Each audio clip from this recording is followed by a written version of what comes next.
Gonna go live here on Instagram.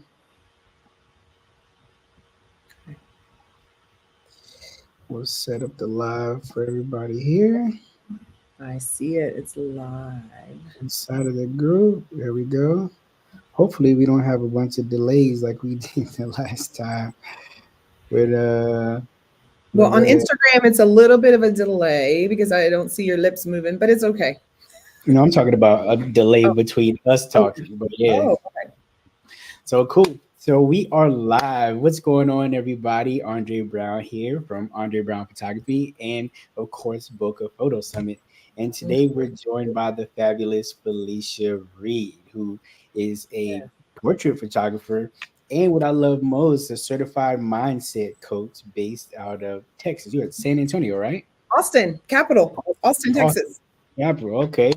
Got it. See, when I was down in Austin last year, I wish we had known each other then you could have taken me to all of the good rib spots because I love ribs. So Well, you are welcome to come back anytime. I will take you to all the spots. take me to all the rib spots. I need to be 12 pounds heavier by the time I leave, all ribs involved. Oh my gosh. Okay, we can make it happen. Well, cool. Again, thanks so much for joining us today. We're going to be talking about you and letting the people, in the Bokeh community, one, know about you, but, also tell them about the event. Now, what I didn't tell everybody, one, let's start with the fact that your talk at Bokeh Photo Summit is actually sponsored by Miller's. So what we're actually doing today, we're going to give away a seat. We're going to give away a basic seat to the summit, right? Sponsored by Miller. So that's going to happen today. So everybody that's watching right now, I know everybody's still like trickling in, right?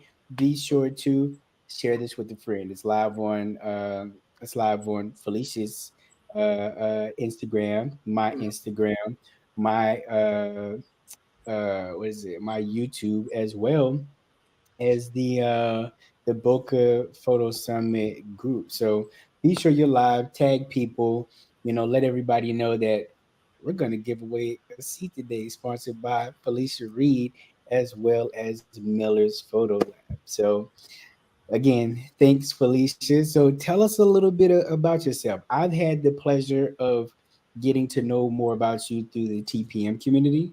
Always Yeah. been, a fan of your work, but we actually never met like face to face until last year, right? WPPI. No, WPPI. Did we meet at No, Portrait Masters? yeah, we met at Portrait Masters. Yeah. I'll blame it on my chemo brain. Okay, I believe you. Oh, that's so funny. She said, I blame it on my chemo brain. That's funny. So tell us a little bit about yourself. We know that you're in Austin, but tell us about your business, how you got started, and how you became the infamous Felicia Reed. Okay. Well, yes, I am in Texas. I am a mom. I have two boys, a 20-year-old and a 25-year-old. So I have two big boys. Wow. And I started out as a mom with a camera. When God, AJ, it was more when Peyton was born. He was born in 2004. And I was just taking pictures. And fast forward to around probably 2010, 2012, I decided, oh, I'll never forget, it was 2009. I had my 10-year anniversary. So I've been married for 26, 27 years this year. Oh, wow. And I had our 10-year anniversary, and the photographer, you know how y'all know we come in with a camera, and then another photographer's like, oh, I got this camera. And then we're like, oh, yeah, I got a camera too. And I had some little trashy camera anyway. And I showed him, I was like, oh, yeah, I take pictures too. And he's like, mm-mm. And he's like, hey, I'm going to Nikon, which I don't know the difference between anything. And he's like, I have this Canon body that I want to sell. And if you buy it for $750, you can use your kit lenses and I will teach you. And that's when in 2009, I took him up on it. And I wanted to have the best pictures of my kids. He showed me all exposure and all that stuff. So fast forward, I didn't like photographing kids.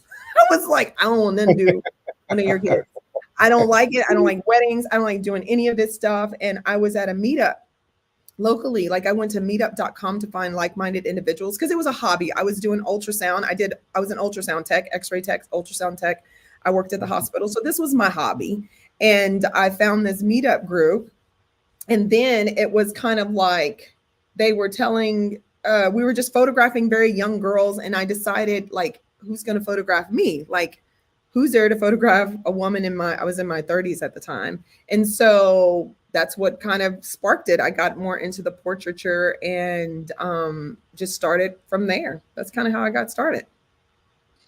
Yeah, it's always interesting to hear like how people's stories started. I fell into photography from working in entertainment for a number of years. And as I was transitioning, I'm like, I need something else to do. Like, what am I gonna do?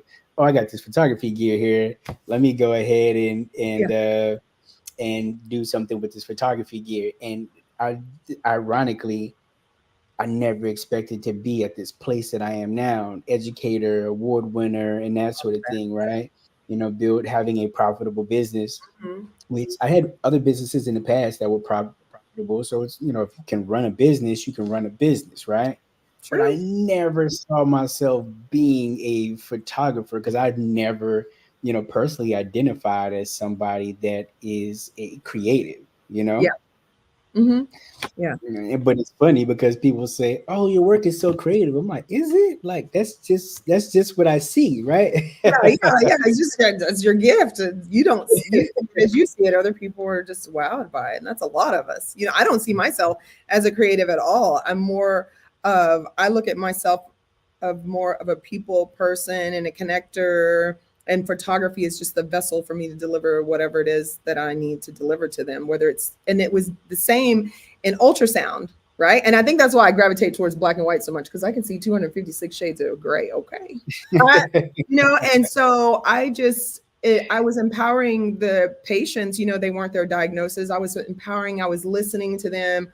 Like, all these tools that I had in the medical field and these skills I had translates over into photography as well, and I'm a people person, and I just use photography. So you can take me out of photography, you can put me somewhere else. I will always be the same, throughout everything. So I find that quite interesting, and I think I really like that. And So so, one of the things I liked about you when we first met, um, is there is some similarities in the fact that in my early years, people would say, "Oh, I love your work. I would love to learn from you," and I was like, "Oh, I'm not the photographer that you want to learn from, like I don't know mm, all the inverse square law. Like I don't I'm like I yeah. tell people all the time, I don't care about none of that, right? This is exactly what I tell people. So then when it all came down to it, I learned that people resonated with that more. But one of the things, like, because one, we'll get into the finances of it all to some degree in a Mhm, few minutes, because your talk is, making money moves, helping people to grow profitable businesses, getting that mindset of how mhm. to run profitable businesses. But you told me you were like, you know, I'm not the greatest photographer. Like my work is okay, but your numbers don't reflect that. You know what I'm saying? So I think that's a really big thing. Yeah. And I think that people need to understand that. So talk about that a little bit for a second. That is a really good thing. And I honestly, in the beginning, in my journey becoming this photographer, I did have like imposter syndrome, or like, I don't know if it would be imposter syndrome, but I had some issues like, I'm charging this amount of money, but then I'm in these groups. Like, other people, the world is not in these photography groups where we're just concentrated with just so much creativity all in one place, right? And so I'm Right. comparing myself to these award winning people. And I had Right. to step back, and I had to say, but what is my goal and what is my purpose in life? What is it that I'm doing with my business? How am I being a change maker? My clients don't care Oh, did I lose you? about it, versus if we're entering competitions, they care about if every finger's on there and if everything's sharp. And like, I had to separate the two. Like, what was my goal? Am I doing award winning, or am I changing people's lives literally? How am I changing people's lives? How I'm empowering them?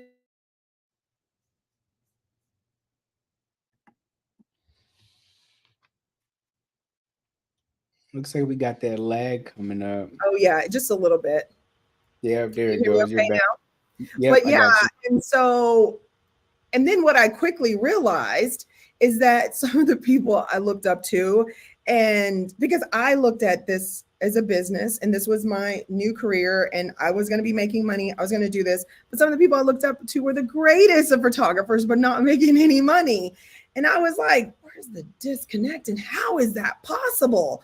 And I just couldn't wrap my head around it until I got coaching, until I got mindset coaching, and I started understanding what your purpose and goal is. And just like comparison is a thief of joy, truly, and understanding truly what is my goal with my business? What am I here to achieve? What did God create me to do in this moment, in this season?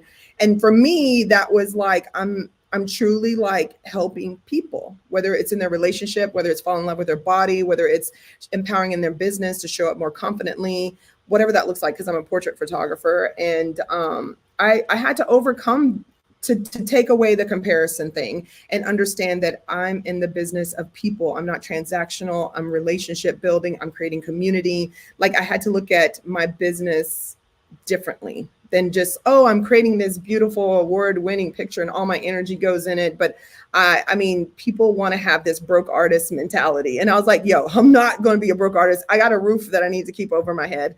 Like I've got things to do. I am worthy of receiving money and being paid for incredible services. So I had to release being a broke artist mentality. And I had to remove myself from those environments and that group and change and start. And that's what I talk about, making money moves, changing your environment and who you're around and the business that you're around, and to look for the success and to look for success in others so that you know that it is possible for you.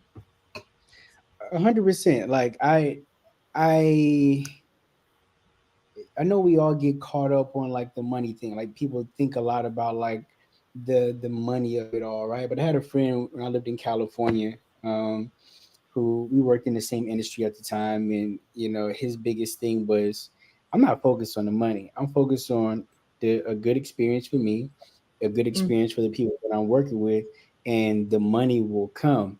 It's yeah. easy for us to get in that mindset of, I can't do XYZ. This is not possible for me.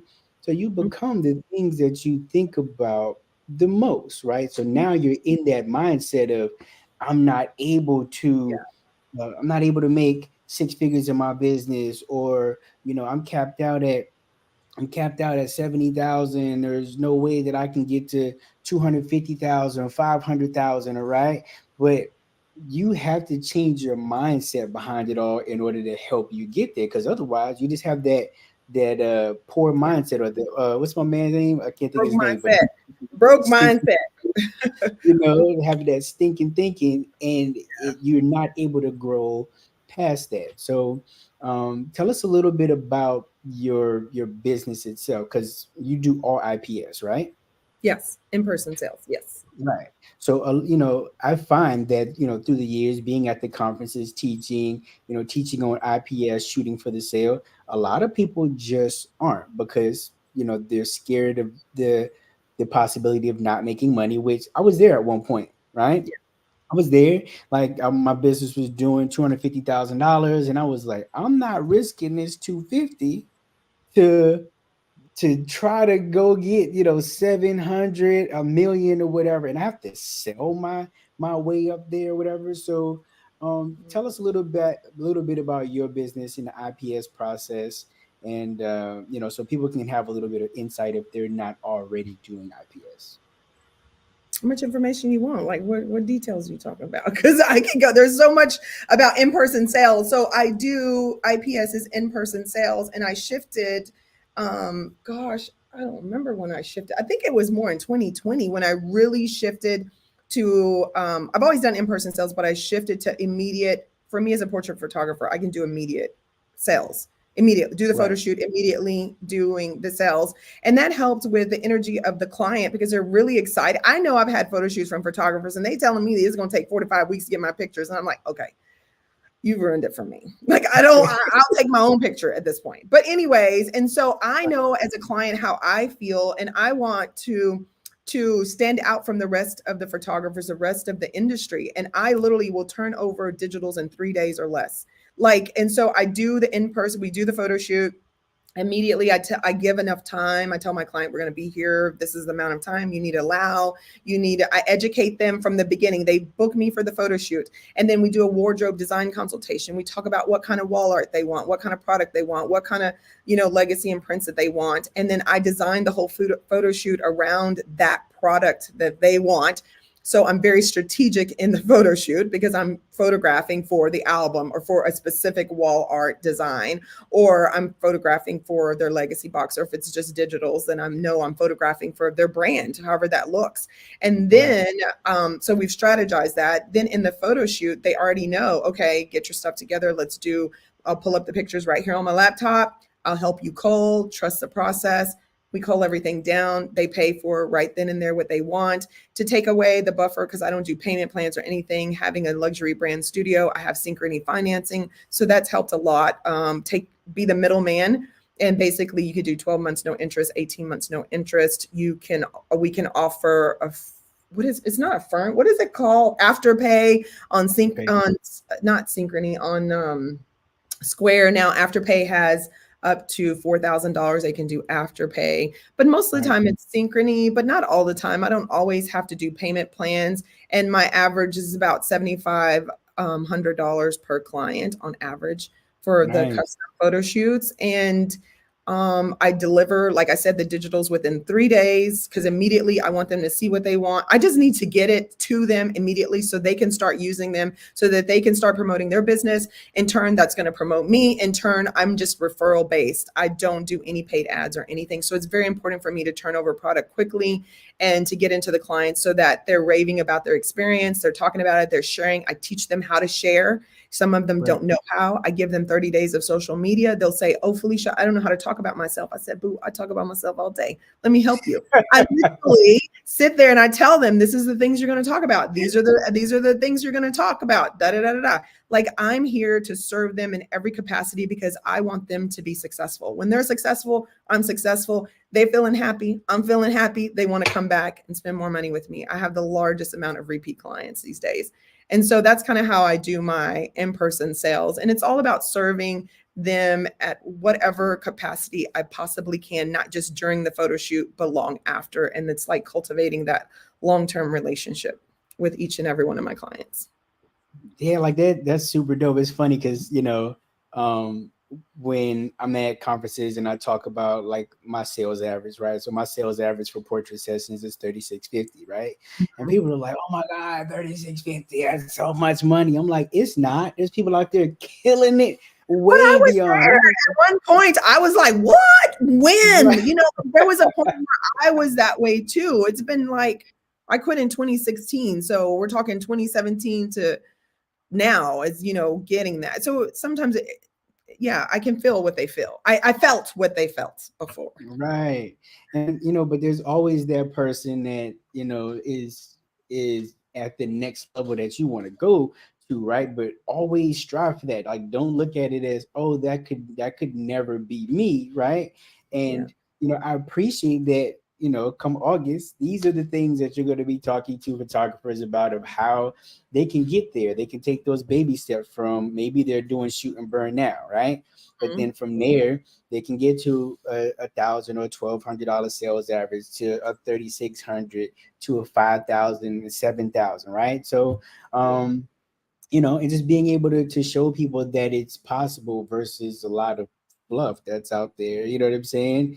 Yeah. Um, and help these people move Yeah. forward, get out of that mental rut, because we all go through that mental rut, Oh, like yeah. whether it's creatively, because I know right now creatively I'm like, but Yeah. I'm in the midst of conference season, all these presentations, like all of these things like that. So creatively, I'm just like blah, right? But Yeah. my business still needs to function. I still need to eat. So those systems and things like that in place to help us get there, right, and be consistent in that manner is really important. Yeah. Yeah. I agree. I agree to all of that. And I think that as creatives, we are stuck in that, just that, like creatives. We don't think like business people. Like if you go open a Chick-fil-A and they're on the corner by McDonald's and Panda Express, because that's where it's at. I mean, they're not thinking, oh, I need to drop my prices because I got Panda Express and McDonald's next door. You know what I'm saying? Right. What they are doing is they're setting up a business. There's a standard of what they charge at Chick-fil-A. So when it comes to luxury portrait photographer, there should be a standard like of how you operate. It's like everybody's just trying to get by. But what I see now more than ever is like people are going out of business, constantly racing to the bottom. Why are we racing to be the cheapest and you're not going to be in business and you can't Right. serve your clients? How can you serve your clients to the fullest capacity? And the way that you're going to stand out is that client interaction and how you serve them and how you give more value than the money you receive. And I'm sorry, you can't do that on a budget. You You can't. can't do that like on, like I'm giving client gifts. If I'm charging like $100 and makeup costs $300, like I'm already in the red, okay? Or I can't give client gifts, or I can't create client events, or I can't give clients incredible luxury brand products, to set myself apart in our industry. And I think that if there's just a way for us to be like, this is industry standard, only competition is going to be based on, okay, what flavor of ice cream you want today, what flavor of photography you want. You know what I'm Right. saying? It has nothing to do with what you charge. Why can't it just be, this is just the industry standard, especially and it doesn't matter like what your photography looks like or what, you know what I mean? Like comparing yourself artistically, because it's how you connect as your personal brand to your audience and to your client. And they want you for you. Like they come to me because of my personality and who I Right. am and my why and what I stand for. And there's 50 million photographers here in Austin, Texas, but I'm thriving. So tell Right. me that. Tell me, okay, why? Does it have anything to do with what I charge or what my work looks like? I feel it has more to do with my brand and my why, you know, Right. and the service that I Yeah. deliver. We having church. Yeah, that's Amen. cool. Yeah, no, that's super cool. That's the truth. So, but one thing, if you guys are just joining us, and I encourage you to, chime in, ask questions, right? Because we're here, we're rapping with Felicia, we're getting some great information. But also, too, if you're just joining us, this talk is sponsored by Miller's Photo Lab, and today we're actually giving away a free seat to the Bokeh Photo Summit, as well as if you're on the live today, you'll have access to a code that will get you a discount on the summit if you didn't win, right? So be sure to get those questions in so that we know that you're here, so you have an opportunity to win that free seat sponsored by Miller. So you're on Instagram, Facebook, whatever, tag a friend, have them come in and pop in and join in the conversation. Now, I kind of want to redirect a little bit. Let's talk a little bit about your style. We talked about the fact that you're like, oh, I don't do anything super creative, right? But so how would you describe your photography style and what you deliver to your clients? I would say that it's just modern, sleek, and sexy. The simplicity is a key because I don't want to be overwhelmed, number one, with all the details and craziness because we're in Austin, Texas, and we have the worst fashion ever. Like, I swear to God.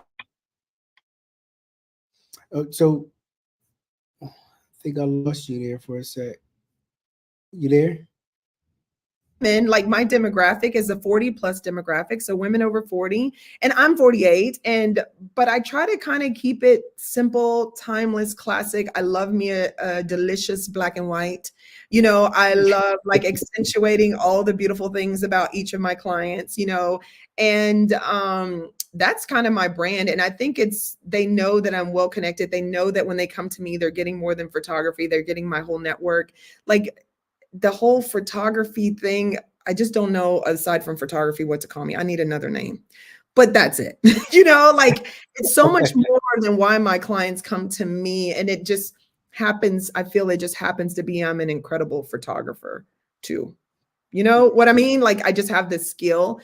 And then, but there's so many testimonials, so many breakthroughs, so many transformations, like true transformations. I've had clients and they've shared about like, they wanted to come to me because they thought they wanted to not live on this earth again. They wanted to commit suicide. And somebody was like, do you know Felicia Reed? Can you pour, Felicia can pour into you. Like, it's my ministry through and through, my whole spirit, soul, like it's my ministry.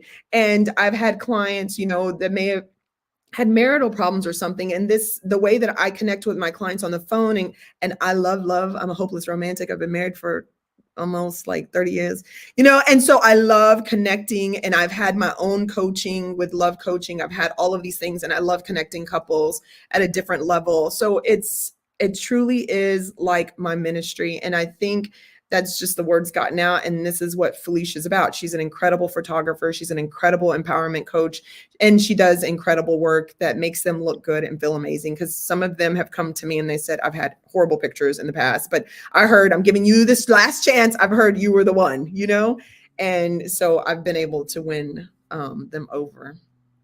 So Modern, Sleek, and Sexy is my brand. Even when it comes to personal branding, maternity, boudoir, it's all the same. Yeah, nice. So, okay, modern, sleek, and sexy across all of those boards, right? Do you identify as a particular genre of photographer? Like, I'm a boudoir photographer who also does, or so. Like, for instance, me, Oh, I would just say portraits. I would just say portrait. portrait.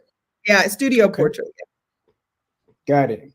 All right, guys. So be sure you're chiming in. I see most of you all are not signed in properly, so I'm only getting, Facebook username. I'm appreciating everybody that's dropping their actual names in, so that I can add you all to the giveaway here. So, um, Mhm. because we're gonna do the names live here in the event. I'm actually pulling the names as they're coming in, and I'm putting them on the wheel, and we're actually gonna do that.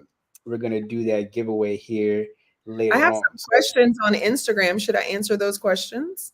sure, because I can't see them on your side. So Yeah. definitely. So, Katrina, we know Katrina. Do you only give digitals to item purchase, like matching digitals? And yes, anything that they purchase, they get the digital. It's all one product. So like if I charged $3,400 for 15 digitals, they will get a matching print with it. Or if it's an album, it's $4,500 and it's 25 pictures, and they get the 25 pictures in the digital. If they get a one wall art piece, they get the one wall art piece in the digital. And then Rochelle Wilhelms Photography said, what does that mean? They're getting my whole network. Can you elaborate?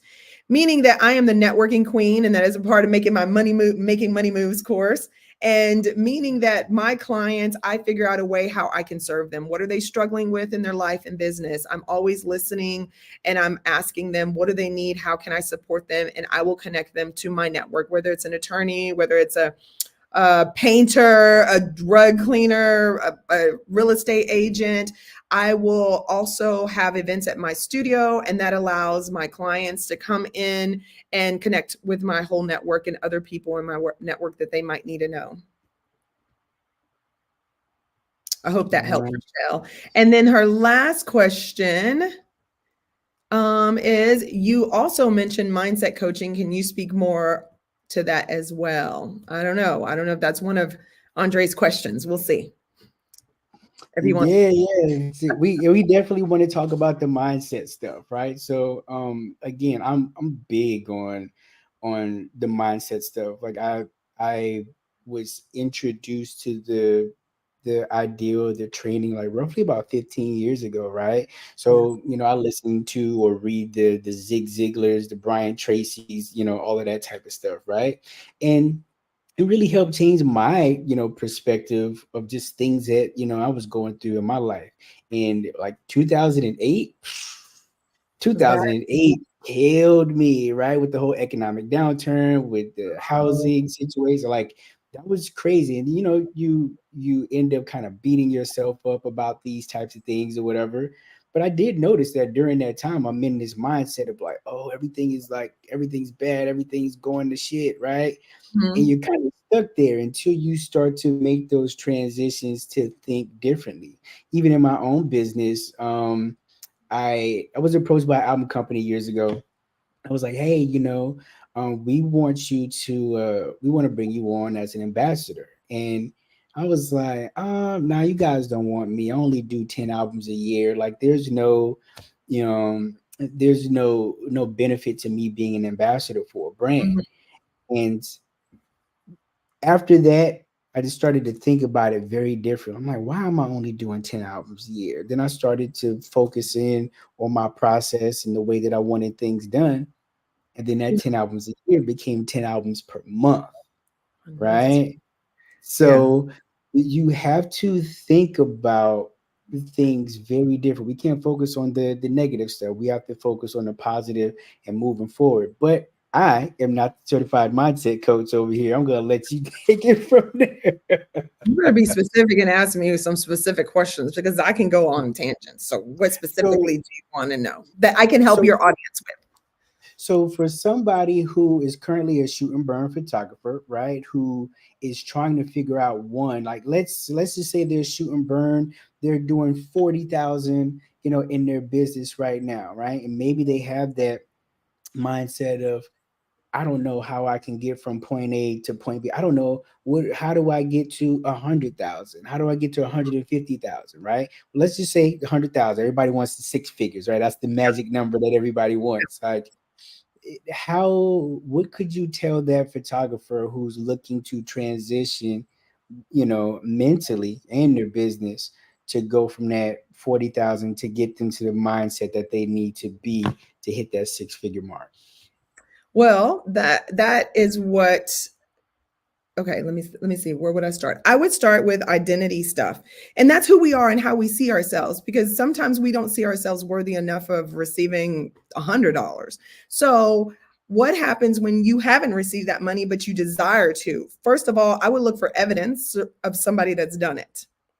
A whole bunch of people that's done it. I look for evidence so you can see and you can model those people. And I don't mean exactly copy, but model. We all got to model people and see what they do, right? That's a part of mindset coaching. So I'd model what do they do? Where do they start? Where do their packages pricing look? How can you get there without working yourself to death? And when it comes to identity, like what circles will you be running around in? What will you be saying to yourself if you just hypothetically, if you could make $100,000, what would you be doing differently than you're doing now? What would you model of what a successful photographer that's making $100,000 or anybody else that's doing $100,000? Think about what self-talk they're doing and compare it to yourself. Like, what are you saying about yourself?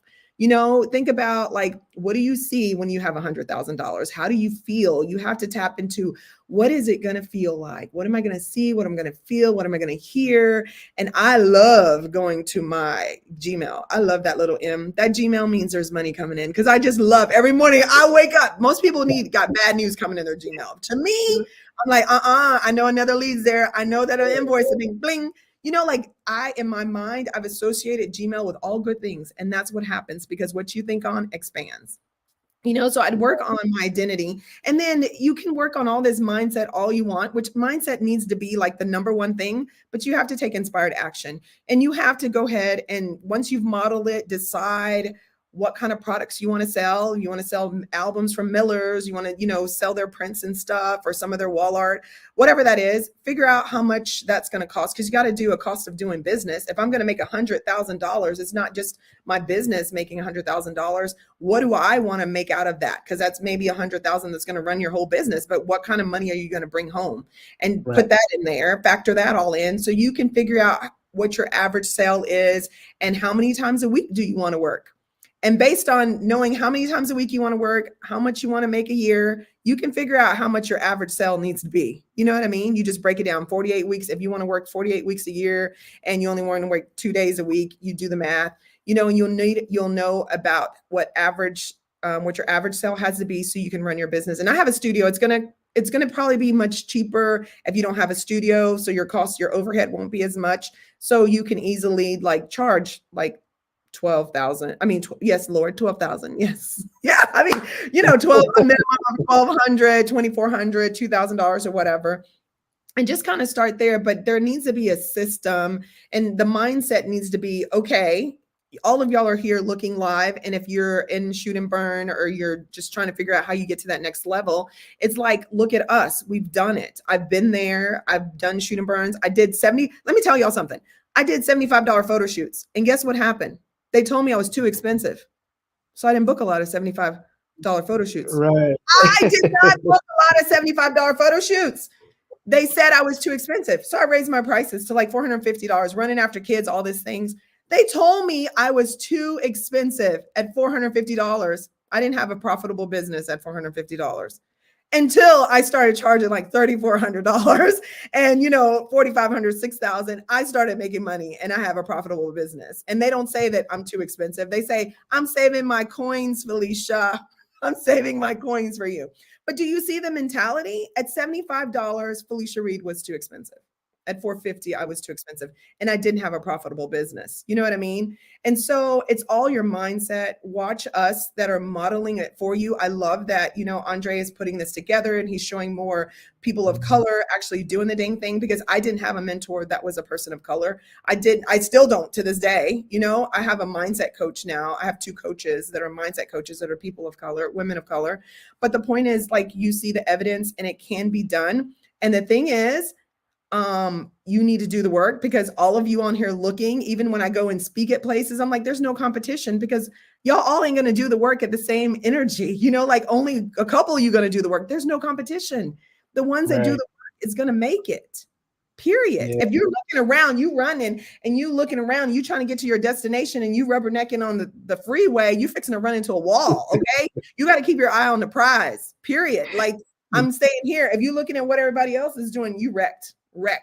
done, finished. 100%. No, that's It's all what you believe about yourself, and it's what you believe about the world. We'll talk about that. Like, I hear that we're in a recession, but my bank account reflects differently. I believe that money has to flow somewhere, and I believe the money is going to flow into my bank account, because if I don't know much about recessions, because I worked in the medical field at the time, so I didn't feel what 2008 felt like. So I have no idea. But what I do know and understand is, like, money's got to go somewhere. It's not going to it may stop to you, but I believe it's going to come to me. And it's my right. mindset. That's not being arrogant. That's just my beliefs, because I believe that I'm putting out something good into the world. I believe that I was created for something much greater than me. I believe that more than anything. And that, again, photography is just my vessel to deliver it. And that's my beliefs. And I believe that God is going to use me to the fullest to deliver whatever it is I'm supposed to, whether it's with photography, whether I'm working at the grocery store, checking out people, sweeping the streets. It's going to be all the same. My purpose is always going to be the same. Right, right. If that Yeah, helps so with, let me I don't want to give too much away, because I got a lot to give away, like, from mindset. right. Yeah, we got a lot to give away at the conference. But one thing I do want to touch on, I am compiling the names as people are like asking questions on my Facebook, Okay. as well as on my Instagram, Facebook, YouTube as well. So be sure you guys get your comments in, Yeah. because I don't know that you exist if you're not dropping in comments. So be sure that you participate. Now, again, for those of us who are just joining, because I can see people popping in and out, we do have a special giveaway today. We're actually going to be giving away a free seat to the Bokeh Photo Summit to someone at the end of the stream as well. And that's sponsored by Miller's, by the way. But, we do have a special discounted price for the show. You use code Felicia, you will get $100 off of the VIP registration, right? So do take advantage of that if you don't win the actual giveaway. But we look forward to being able to see you all down in Atlanta. So if we can, because I also want to give a little bit of perspective. Life happens, right? Mm-hmm. Things in life happens, and it affects our business and things like that. You're coming out of a major life event as well, right? Oh, That yeah. for some, it could have completely like destroyed the business, right? But you But God. right, but God, 100%. And in that, you transcended that situation. Could we talk about that a little bit? Because I do hear it a lot. People are like, oh, well, I got this going on, so I can't do whatever. But you were really going through some stuff. Yeah. So in 2021, November, I decided to move out of my house because I ran my studio all these years out of my house. And I decided I'm going to purchase a studio. Like I'm going to build it from the ground up. And I put my earnest money November 23rd before Thanksgiving in 2021. And December, I graduated with my mindset coaching certification. And then at the end of December, which is my birthday month and Christmas and my anniversary, I got the lovely diagnosis of breast cancer. And I was like, God, like, like my conversation was like, what is going on? So of course I cried for 2 weeks straight and I had already put my earnest money down. I was at like, I think that year, what was that year? I think I had made like $475,000 or something. It was like crazy like that. It was like, I was going into like, I'm like millionaire next year. You know what I mean? And I was at the height of, I feel like that just moving into this next season. Well, God had other plans. And I was diagnosed with breast cancer. And I decided that I'm going to go ahead and continue on with building my studio and I'm going to run my business. And I decided that I was healthy when I was diagnosed with breast cancer. Will continue to be healthy. And I had to educate my doctors and everybody, like, you're giving me vitamins. Don't treat me like a cancer patient. I'm just here to get my tune up. I created Making Money Moves while I'm sitting there 5 hours a day. I'm like creating online courses in my chair. So my perspective is like, I always needed time. And my other perspective was I've had so much loss and tragedy in my life, losing my mother and my sister, just so much stuff that I've made it through. I took, the evidence from the past that I've made it through hard times. I'm going to make it through this time. And I know more than anything how God works. He never has disappointed me, even in the hardest of times. And I knew by the end of this journey, I would have something amazing to show for it. And I just continued to build the studio. I continued to run my business. I worked part-time and I was off 4 days. I had 12 weeks of chemo. So 4 days a week I was off so I can prepare to whatever. I was expecting to be healthy. I was never sick. And I had like 4 surgeries that year, 2022. And I actually opened my studio, created Making Money Moves. And I made over $376,000 working part-time. And I was not I couldn't do any of that stuff. All this stuff that I teach in Making Money Moves, all of that stuff was a groundwork and I was in the harvest. And I just say everything is perspective and your model of the world and how you look at it. I now have friends and family that have had cancer, same diagnosis, but the reaction may not just be like mine. I'm a unicorn. Like it's how people react to things. And most people shut it down. I was like, you know what? I'm going to do this because if God forbid, if he wants to take me home, y'all going to know that I did everything that I could and live my best life. And Right. clients just came in. People were so supportive. I really honestly didn't tell people online for 6 months that I had cancer until I finished my mastectomy. But I would literally have surgery. The first surgery, I was off 4 weeks. The next consecutive 3 surgeries, I'd be off 2 weeks, go right back to work. 2 weeks, go back to work. Wow. Most people would make Wow. excuse, but I am an entrepreneur. Who's going to do it? Who's going to do it? How am I going to have a roof over my head if I don't work?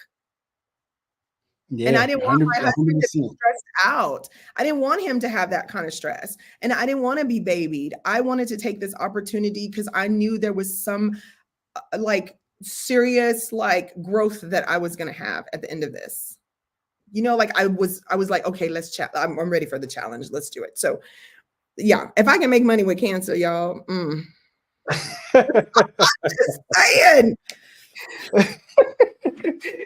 Oh, snap. So yeah, let's go back to a couple questions here. On this 1 second, it's showing Facebook user, but I saw it in the group. Hold on.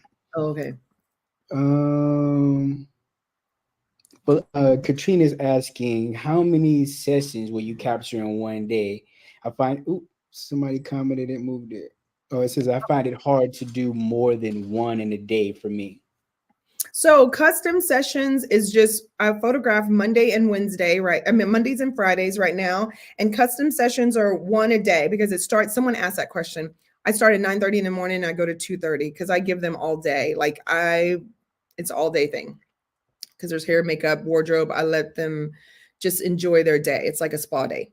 And then if I do a headshot days, I can double it up to one at 9:30, one at 1 o'clock, and they're 2 hour sessions. So then I can knock them out that way and accommodate, like the quick people that need, like attorneys or real estate agents that need something really quick and they don't have a lot of time to give me.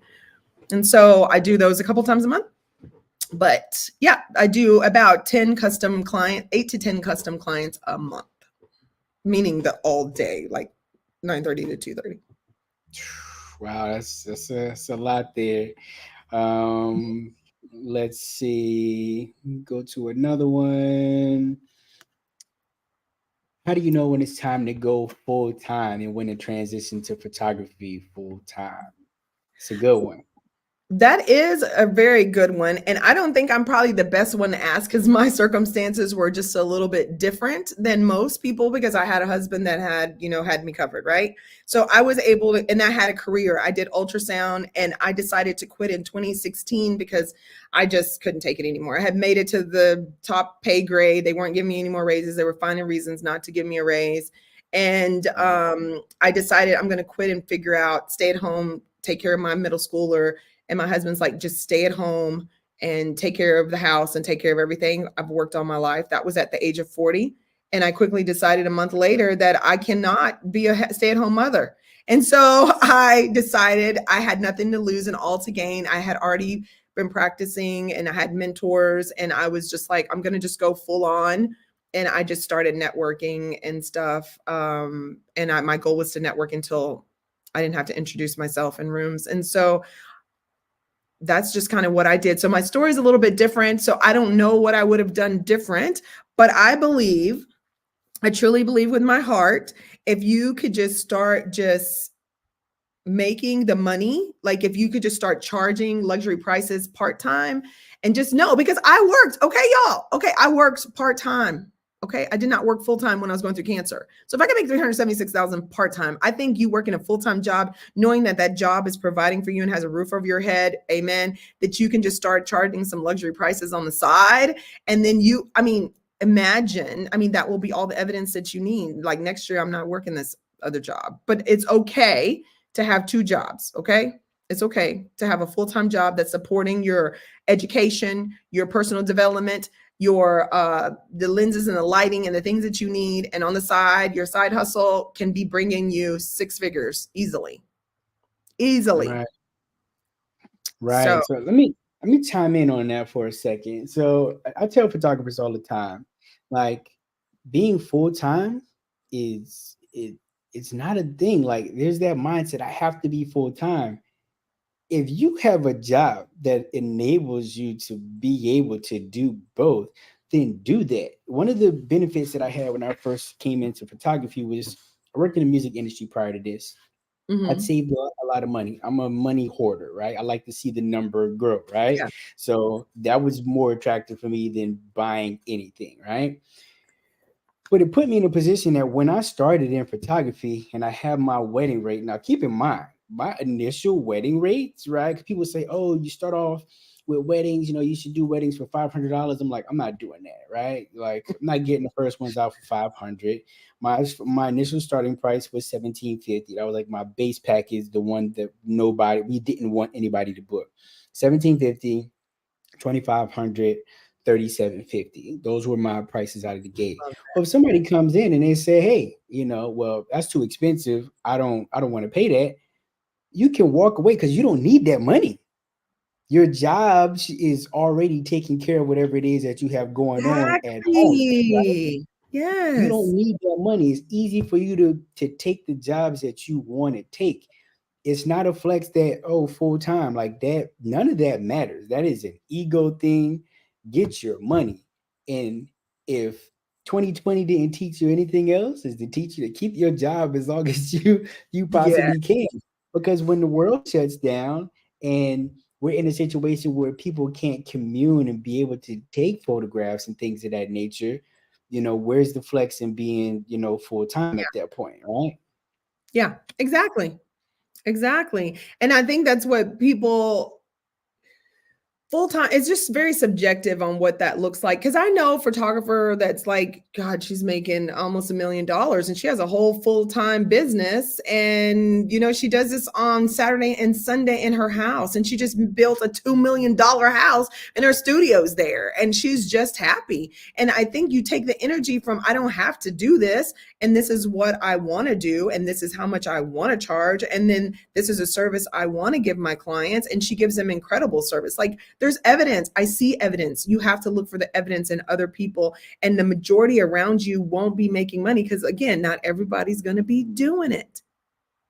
Not Not everybody's going everybody's to going to be be. doing it right. And that doesn't mean that you race to the bottom. Like somebody said over here, they said I was too expensive at $7,500, and now I'm charging. I mean, at $75, and now I charge $7,500. You know what I mean? Like, Right. it's and what does that tell you? It's the people that I was around, and maybe it was a service. I just like, I don't know. I can't even wrap my head around it, but it doesn't matter. So I realized that you choose a place, right? You want to be the Walmart or you want to be the Neiman Marcus. You could be which one, but you can't be in the middle. The middleman gets cut all the time. How many stores were the little middleman stores and they weren't quite luxury, but they weren't quite cheap, and then they don't exist anymore. They go out of business. Right, right. Are You you know, going to do volume or are you going to do a luxury brand? Because Neiman Marcus ain't worried about what Walmart's doing. And they're two different clients. I shop in Neiman Marcus and I love me some Walmart. Okay. right. They both, they both billion-dollar businesses. The Walmart is the most valuable out of the two. You know what I'm saying?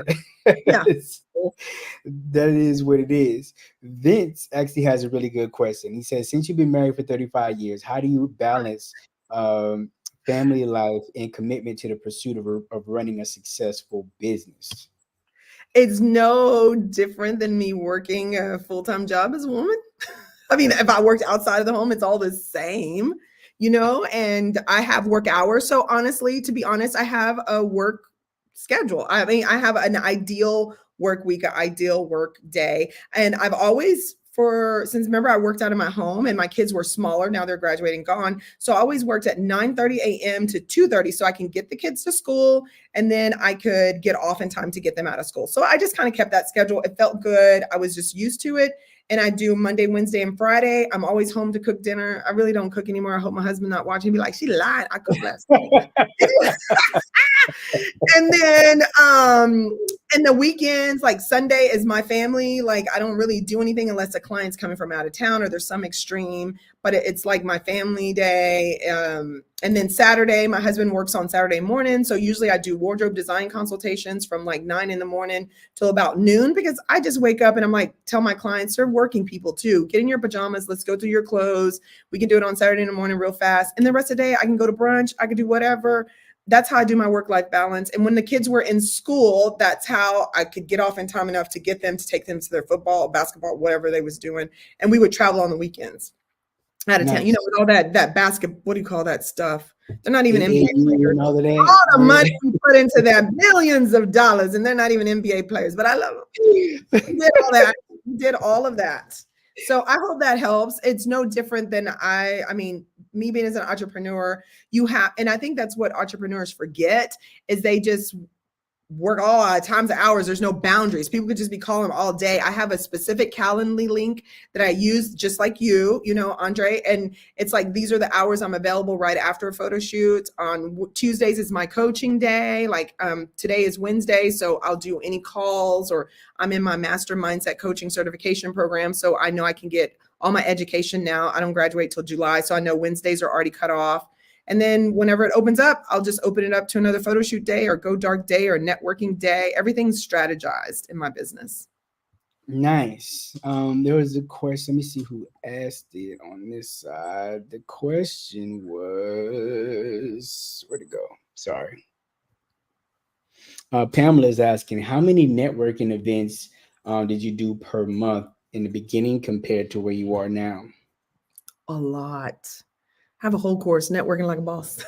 Like a lot. Like the key is to have at least one networking group that you go to every single week, the exact same one for that visibility, credibility, profitability. One networking group that you go to every single month, the exact same one, so you can see the same people over and over and create those relationships, and one that you go through every quarter. And so understand that photography, I mean, how much time do we really photograph? Think about a work week, a 40-hour work week. If I'm in a photo shoot, I'm in a photo shoot 10 hours out of a 40-hour work week. 10 hours. That's it. I mean, maybe Right. I'm not really shooting. I don't even think I have a camera in my hand. Maybe my photo shoot days is structured that way. So say Right. 5 hours, I'm doing a photo shoot. So you need to understand that our main job when we are beginning and getting our name out there is to connect with people. We are our brand. Our personal brand is who we are, how we show up, how we operate, how we connect with people. So networking is like your top priority. Like that is the top priority before photography, because if there's no networking, nobody knows about you. So how are you going to have anybody to shoot? If you're not marketing, networking, connecting, like who are you going to have to photograph? So I did a lot. I could easily have done 3 full group networking events a week. And I probably met with 10 people one-to-one throughout that week. So as you get busier and busier, because you're networking, getting referrals, then that networking goes down and you're shooting, your work time goes up. So now I don't network as much because I don't have that capacity, but I am an ambassador in the chamber to keep me accountable. I do support my clients. I do create my own networking events at the studio. So I still get it in at a higher level, a different level than I did before. Got Dealey is asking, is a CRM an essential piece of your process? It is when you get busier. I didn't get a CRM. I quit in 2016. I didn't get my CRM until 2018, 2 years later, because I was getting busier and I might have once or twice left a client sitting at a coffee shop I was supposed to go meet. And I was like, Jesus, something's got to give. I'm all over the place. And so I posted in one of the groups and I was like, what do you use? And one of the girls that I was my accountability, she used Tave. So at the time I just used Tave and I stick with it. It's not because that's all I know. That's all I know. Okay. I don't know much. And I don't even really know that. I just know what I need to know to get by. Know what you need to know. 100%. I'm not a master at it. It's set up and that's what happens. If you guys follow me for any amount of time, then you know that I'm a big workflow person. Like I have these very detailed, intricate workflows. Like I nerd out on this stuff. I I created a love course that's on Bokeh Academy, on the main Bokeh Academy website about workflows called Winning with Workflows, and I teach you how I develop my strategy in order to be able to be selling to my clients all the time, managing the business as a whole. But you know, I it. call them soft sell technique because I'm not a hard sell kind of person. I'm like, look, here's this thing. Either you like it, you don't. Everybody else is doing it. You know what I'm saying? But if you want it, cool. If not, then whatever, right? So that's helped me to be able to grow and maintain my business. For those who know, I'm never home. I'm traveling 2 weeks out of the month or whatever. It can be brutal at times, right? But my business still has to function. And in that, with that intricate workflow, I still do drop the ball on things sometimes, right? It's Wow. it's gonna happen. But when those moments happen, you just have to pick it up and do what you Yeah, need to do to make it right, because every business is gonna make a mistake at some point. we're human. Yeah. Right. Let's see. Drop in a couple more questions here. Where did I leave off? Glad I joined. Working for time doing trying on the side till I hit my goal. That's what's up, Camille. Deely, looking forward to Bokeh. Right. Deely, we appreciate that. You're looking forward to it. Right. Come on out. If you guys have not registered for the conference yet, you can see the code on the screen right now. Use code Felicia for $100 off of the VIP. Actually, there was a good question on Instagram. Let me jump back. I'm Any looking. general tips for a new photographer just starting out? Something that you learned along the way that you wish you knew at the beginning. There's no failure, just feedback. There's no failure. And we try everything. You sometimes when I noticed, I had a certain mentor, I had 2 certain mentors, and I would beat myself up because I wasn't just like her. My work didn't look just like her. And I was just frustrated. I was like, well, she's my mentor and I got to be just like that, right? And I had to realize to release and let that go and just be the best version of me. How do I want to show up? What do I want to do? How do I want my schedule to be? What do want my work to look like. It doesn't have to look just like their work, but there's no Right. failure feedback. Just try it. If it doesn't work, because you're new. Like I did a wedding, child. That's a whole nother story. That was disastrous. And I was like, no, I tried to do a baby, those Pinterest fails. And I was like, and yeah, no, I didn't like that. And I was tired of running after people's kids. And then I started realizing who I was, and I am my ideal client.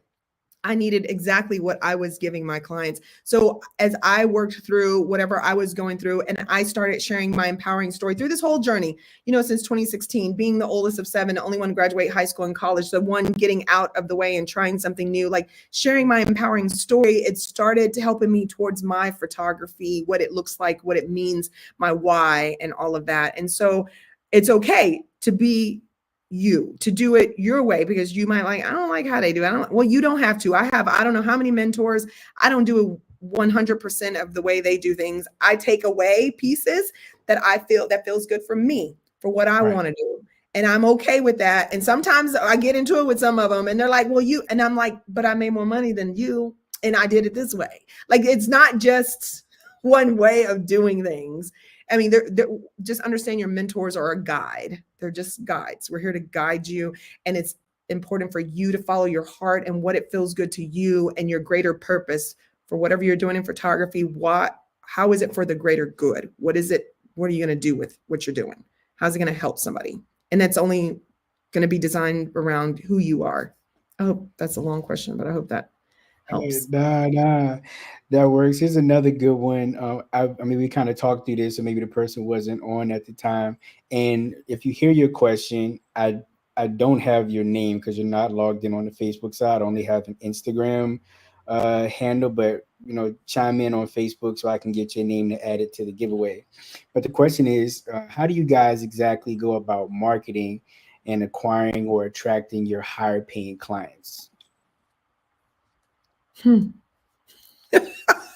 Well, first of all, you got to have something that you're going to give that has some value to it, and not just a product. Like, people get around like, oh, I want to sell this thing, but you're not selling a thing. You're selling why you do it. And it has to be so much bigger than photography. I always go back to like your why and your story behind why you do what you do. There's Simon Sinek. What is it? Simon Sinek's Why? Ask Why or something. Anyway, that's a really great book to read. Yeah, that's a good one.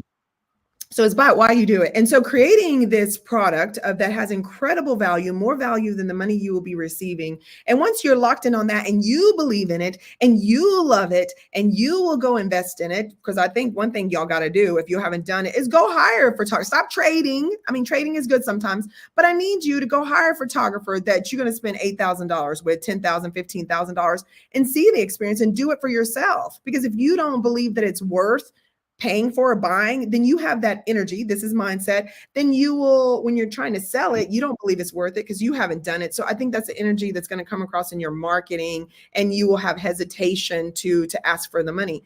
But I believe when you believe in what you're selling and you have a greater reason why, and you're priced accordingly, because I mean, unless you want to be a volume photographer, you can price lower, but you have to have a luxury price.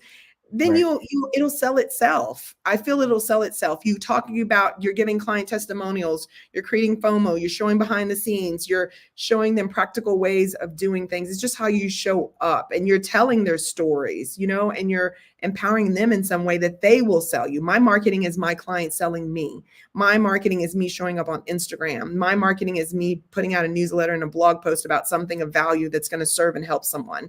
And you have to have 7 touch points at minimum, for someone to really book you. So you have to have a system set up too, that you can nurture clients over time, or potential clients too, clients over time. I'm glad you mentioned the touch points. That's one of the things that I talk about in a lot of my workflow classes, is having the different touch points. They say it takes 7 touches before a client will decide whether or not they want to purchase from you, right?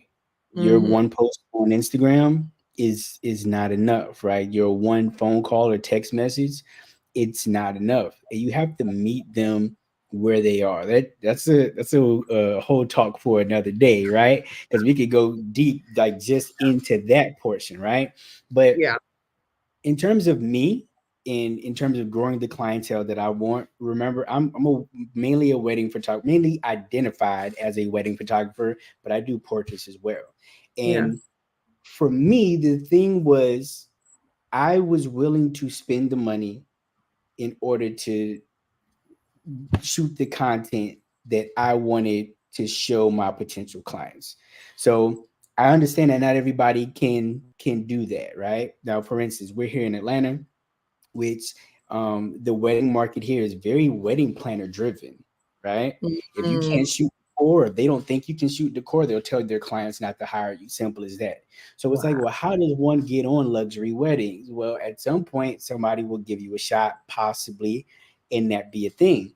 But also, too, you were talking about like doing trade things. So for wedding photographers, we have style shoots and things of that nature. Because of that, one of the main things that I'm doing for this conference as a whole, right, is I'm giving photographers the opportunity to build portfolios of content that is very luxe, right? We're If you've looked at the website, we're having the gala on the last night, right? So the gala, we're doing black tie, right? It's called the Excellence Gala, right? So we're doing that. But that room is going to be the budget for decor for that room is $40,000. Spending $40,000 on a decor budget to teach one reception lighting class. One Wow. reception lighting class. You guys will have the opportunity to build a portfolio of high end, wedding design. You Love can that. take that stuff and be able to show it off to your clients. Same thing with the portraits. I have clients who come in and spend $3,000 or $4,000 on floral setups just for maternity sessions. Our vignettes that we have at the conference are built for that. This is your opportunity to be able to come in, add things to your portfolio that you either can't afford to do on your own, but you most definitely won't get these experiences at other conferences because they're not willing to make that investment in you like that, right? Yeah. So, this is the Bokeh Photo Summit is definitely the place that you need to be if you want to excel as a photographer in general, excel in your business, but also build a powerful portfolio, right? If you've Mm. seen my work, I'm not giving you guys anything less than what it is that I do for myself, right? This is not a cash grab, right?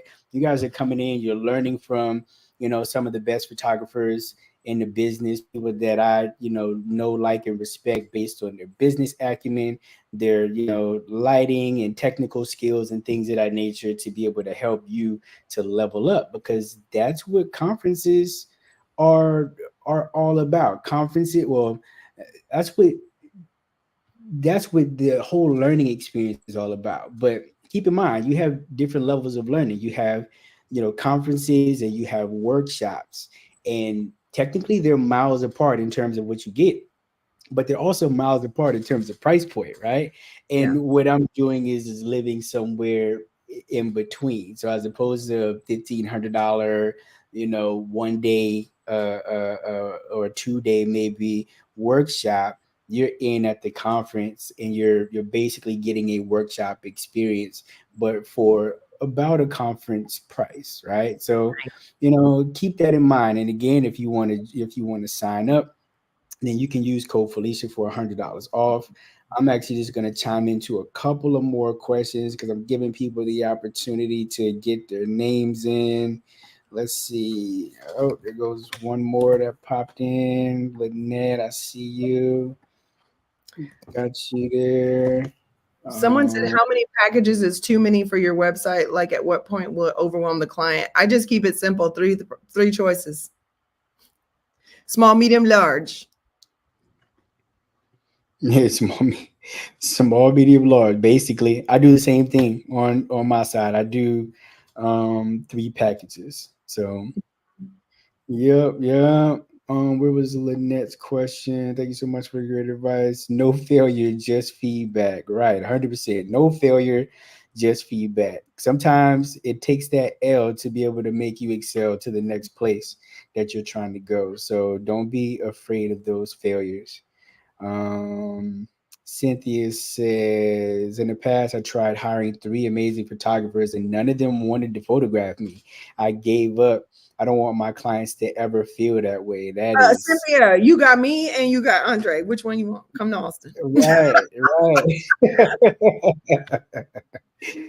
Oh snap! Yeah, that's crazy. Like to think that these are people that are out there running businesses. You know. But the problem is, I think a lot of photographers they focus on so many models, model-esque people, and I think why my business is so successful is like I photograph the everyday body, and I purpose like I mean, I try not to show anybody that looks according to what, society views as beauty. Like I just try to change. Like beauty is so diverse and it looks different for everybody. And I think that's why I'm really successful because I can make any body, physical body look good. It's not just models.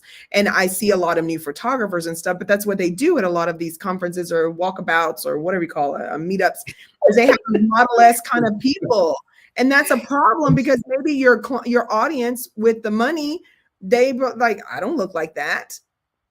I don't look like Right. that. Photograph me. How can he photograph me? I don't look like that. And that's how people are. They just want to feel like a sense of belonging and feeling understood. And I think that's the biggest thing is my demographic is the 40, 50.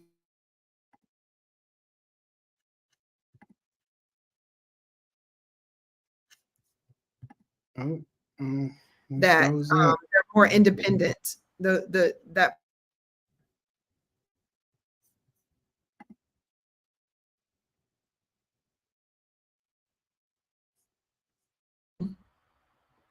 Oh, wait, you back? Oh, there you go. There you go. You came back. So I'm not sure if everybody else could hear the last part of what you said, but it definitely froze up for me. So I'm gonna move on. Two more questions. Sophia is asking, what's your top selling print product in studio? is my album. It starts at 4,500, but on average it's like 7,500 or more because it has the more pictures they buy, my clients are usually buying 48, 50 something pictures. So it has to go into an album. Nice. And then for me, it's definitely wall art. I'm a big wall art person. Love it. If you one because of the margins, I only have to edit one photo, right? So I have my favorite wall art piece that I don't have any here at the house, but um, I have my favorite wall art piece from H&H Color Lab. It's Mm, called the Classic Modern. It is the highest selling product in my studio, but that's because I push it as such, yeah. right? Cost me 200 and something or whatever, and it's got good margins. I forgot I'm streaming live on Instagram, and I don't need my clients seeing this, so it's good margins. Just know that it's good margins there, guys, right? So yeah, most definitely. And then one more before we do our giveaway.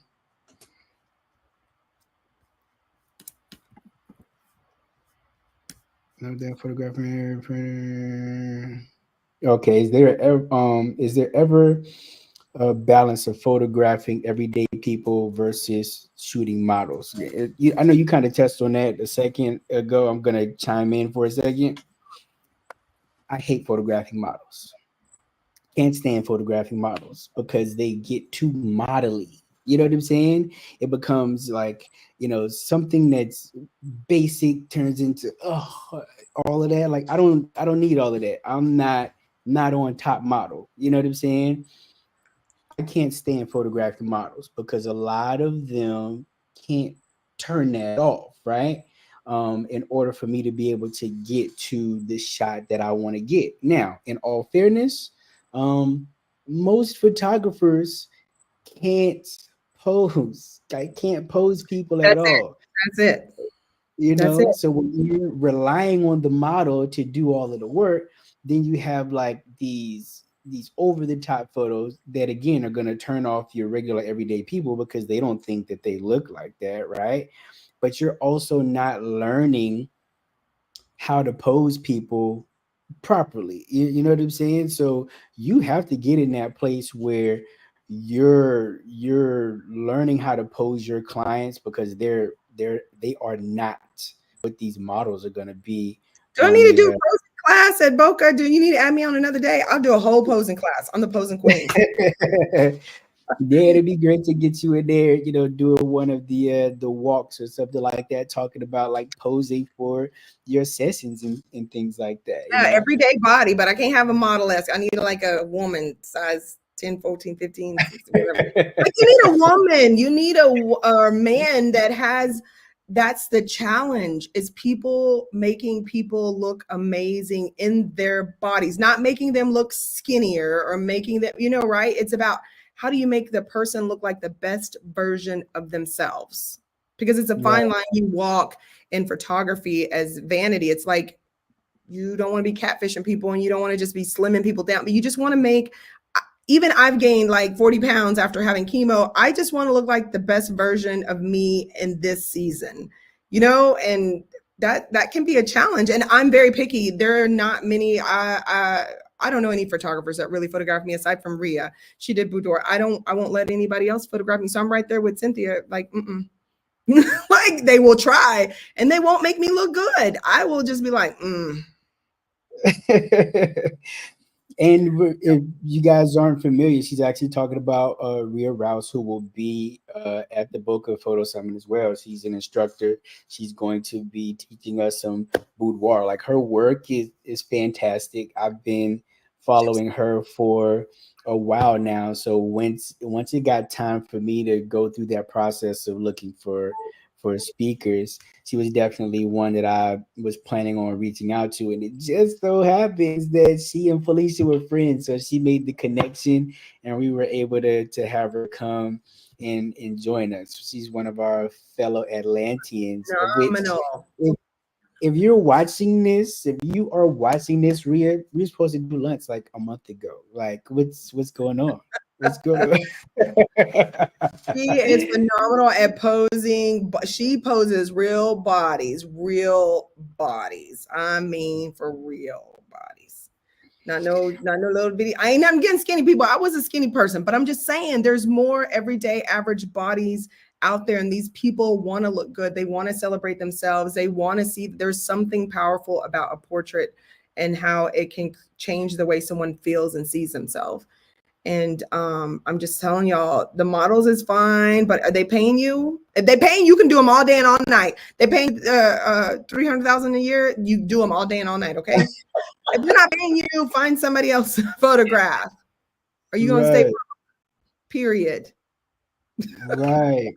So we right now we definitely have more people on the stream than have chimed in for entries, but we are gonna go ahead. As a matter of fact, I Skinny give you people guys matter too. Somebody said, I know I'm a skinny person. I matter. right. I give you guys 2 minutes to go ahead and chime in so that I have everybody's names here just in case.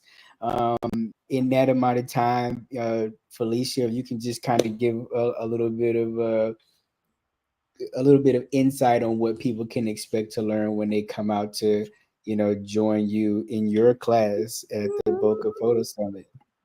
It's going to be amazing. So I created Making Money Moves because what I realized whenever I was mentoring photographers is, that broke, busted, and disgusted mindset stuff. And I was like, what is it different than, I wanted to teach something different than the industry just didn't see. And so my whole thing is we're going to learn about mindset. We're going to learn about the client experience and the client journey that I take my clients through that, keeps me booked and busy. We'll talk about profitability because the whole thing about working is like not working just to buy a class and buy all these things, but there's just so many people working and they're not paying themselves and they're still broke. So we'll talk about, profit first. I'm not a profit first professional, but I am a profit first business. So I can talk to you about that. We're going to talk about also delegating, how I delegate and the things that I delegate in order to keep all of these things. Helped me through a pandemic as well as a cancer journey. So I'm just taking you through what was set up in my life that helped me make the money moves, and also networking like a boss. We're going to talk about that. and how that network and me, my clients knowing me and being connected to my network keeps me busy as well. So those are some incredible touch points that helps me make my money moves. And so I'm going to help you make money moves. If you just implement just one thing, all you got to do is probably implement one thing that you're not doing already, and you're going to be fine. That's what's up. And I actually want to do go back. I apologize. I meant to say this comment earlier, but I lost it. Um, and did I just lose it again? Okay, here we go. It says, "Do you ever get pushback with setting shoot days?" I say Monday and Friday. Damn it, sorry, it went away again, I guys. know which one you're talking about. Yeah, I know which one you're talking about. Okay. But some clients want to do it on a weekend.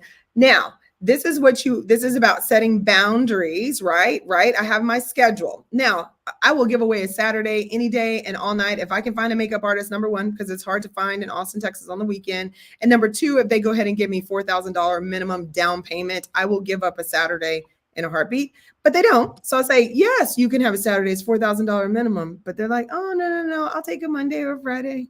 But then they end up spending 7,500 because I guess it's just like they're not for sure unless it's a previous client. Then I already know, you know what I mean. But rarely I can find hair and makeup artists on the weekends because it's makeup. I mean, it's wedding season, you know, and it's hard. Now they do weddings Monday through Sunday, but it's easier for me to find hair and makeup, and those are the days that I work. And it's okay. I'm like, well, you want to wait till a holiday? I don't know. You want to ask off from work? You call me back. I'm okay with that because I have to set my schedule for what makes it feel good for me. I don't like working on the weekends when I'm already working Monday through Friday. And if I did do a Saturday, just say they did pay me 4,000, I did a Saturday, I will make sure that I take off my extra day during the week sometimes. So I'll take off that Friday or that Monday. And I will just adjust my schedule that way. Right, and to me, from to that point, I'm something similar. So, for instance, my portrait sessions happen typically Monday through Thursday, right? Because sometimes we have, Friday weddings. But if somebody wants a Saturday, they have to pay my wedding average. Yeah. They have to pay my wedding average in order for me to give up, a Saturday, Yeah. because otherwise I could miss an opportunity because especially with like maternity, sometimes we're booking way in Yeah. advance, mainly because I have such a crazy travel schedule, right? My travel schedule, it can be pretty insane. So if they're booking me way in advance, most definitely they have to pay my wedding minimum in order to have a portrait session. If it's like just a social event, like a party or something like that, they're looking for a photographer to come in and be like, "Oh yeah, we looking for somebody to come in on an hourly." Not at all. That is a Saturday. You have to pay my wedding minimum. Simple as that. Yeah. It's what it is. All right, guys. So this is where we are. We're actually I'm about to do a screen share here so we can see all of the names.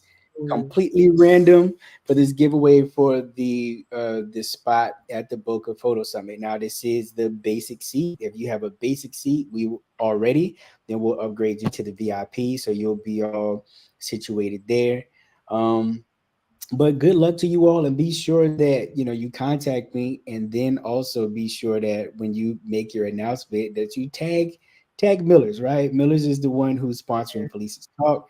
They're sponsoring this actual giveaway. So without further ado, let's see what we can do here. Windows, here we go, guys. Can we all Ooh. see the screen? Right, I feel like Pat Sajak and Vanna White right now, right? I wish everybody would have put their name. There were just so many people without their name. Right. So many people without the names, but at It least just I says can. Facebook user. Yeah. Well, I'm pulling the names from Facebook, so Oh, okay. I'm going back and forth to Facebook. But we've had way more people on than actually, chimed in, so we could get full names. But Good luck, good, everybody. good luck to you all. So let's do it. Let's see who it is.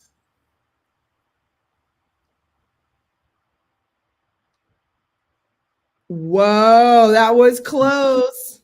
That was real close. Congrats, Camille. Congrats, congrats. Congratulations. Be sure to hit me up in the like on a DM, and then we can go ahead and get you situated. Figure out if you're already signed up, and if you aren't already signed up, then we'll get you that basic seat, get you all squared away. There she goes. She's like, oh my Oh my God. God. clearly, Congratulations. clearly I know it's her because of the OMG right there. But who said pick my name? Let me go back and look. Of course it's Katrina. Pick my name. Good Oh, job. I can't see it over here, but you can see it over Yeah. there. Yeah, it's on the Facebook side. But again, if you all are interested in coming out to the Bokeh Photo Summit. Remember, it is August 12th through the 14th here in Atlanta. If you go in and you use code Felicia, then you will be able to get $100 off of the VIP. In the VIP, we have some really cool things in the VIP stuff, right? So just quick perspective, really quickly, while we have everybody on. I should have done this before, right? But if we're talking about like the different packages, so even with the basic package, when you sign up, you get the album from Color. If you're doing IPS, then you're Mhm. already in the green. You coming to the conference, you're already making money, right?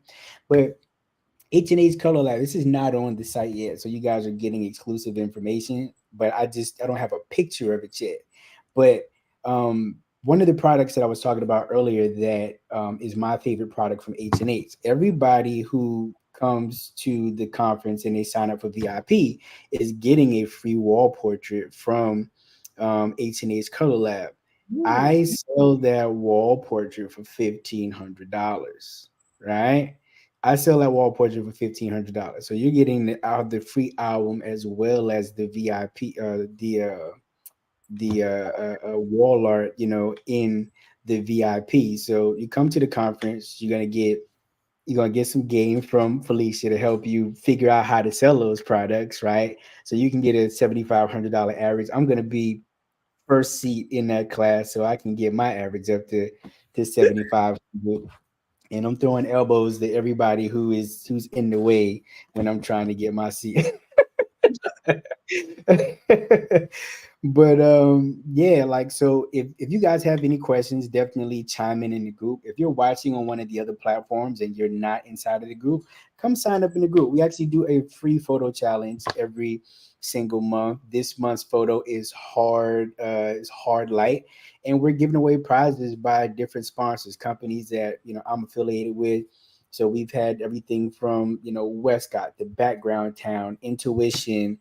We just had Kanpali, who I was introduced to from Felicia. They did our giveaway last month, so congrats to the winner of the maternity um, giveaway there. But yeah, if you guys have any questions, definitely chime in the group. I will be have. Let me see. It says, sorry, this coupon.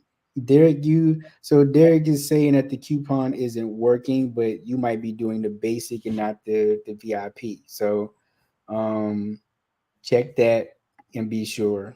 But for Is it VIP, Felicia Reed or is it Felicia? I thought it was Felicia no, Reed. it's It's just just Felicia. Felicia. Okay. It's just Felicia. So let me see. Somebody else on Facebook, on Instagram had a question. Oh, Les from 17 Hats chimed in. How's it going, Leslie? But yeah, again, if you guys have any questions, just let me know. You can hit me up in the group, and I will be happy to answer. Thanks again, Felicia, for taking the time and coming on and joining with me today. I truly appreciate it. And if I can get down to Texas, boo, I'll be down in Texas in 2 weeks, but I'll be in Dallas Hours away, just drive down the freeway. Psh, at it's right. Texas school. I'll be out there for Texas school, but whole Oh no, week while I'm y'all are there. busy that week. Y'all are busy that week. Right. Nothing but barbecue that whole time.